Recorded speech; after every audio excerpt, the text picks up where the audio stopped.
It is surreal to see the two of you sitting next to each other as well, having covered your cases for so long. I want to ask about what's going on right now.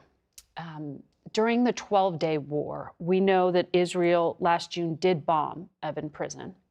During this current war, we haven't heard of anything like that yet, but last Sunday, Iran's foreign minister told us here on Face the Nation that as long as the U.S. and Israel do not attack their prisons, I guess they are safe. He was talking about the at least 4 Americans that we mentioned there.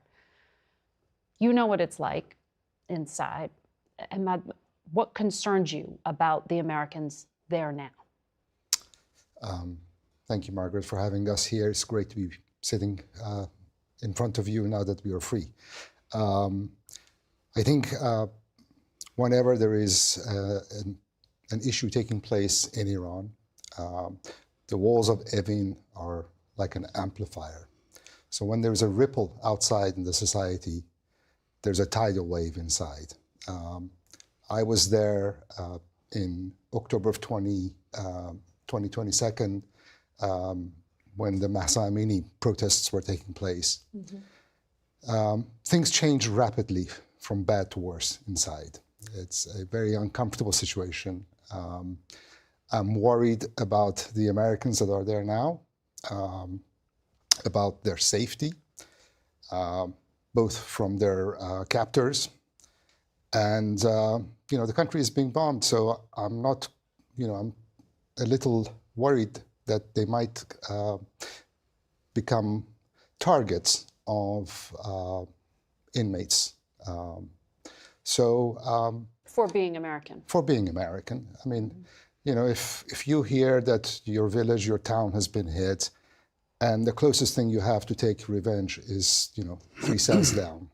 So that possibility is always there. Mm-hmm. Siamak, you know very well what it's like on the inside. I mean, when you hear Emad's description there, what are you concerned about in terms of the Americans and their status right now? I think this is as dangerous a time as it can be for our detainees in Iran. They are stuck between a cruel regime that is using them as a pawn in their horrible game of hostage diplomacy and a war that they cannot control. In the 12-day war, Israel bombed Evin prison around noon. I think they dropped about 7 bombs, and bombs don't distinguish between inmates and guards. And so they have a real worry.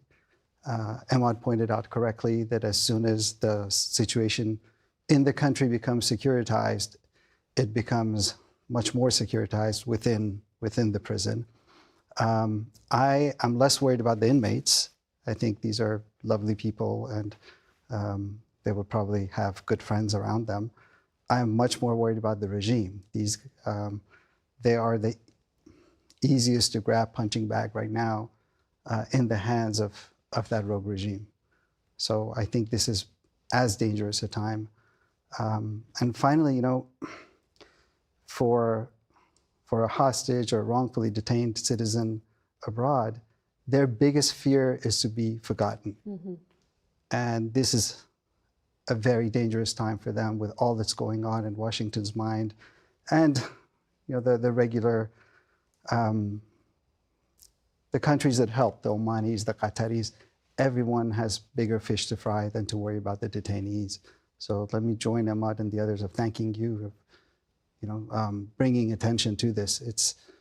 We do need to get them out. This is as dangerous a time as we can imagine for them.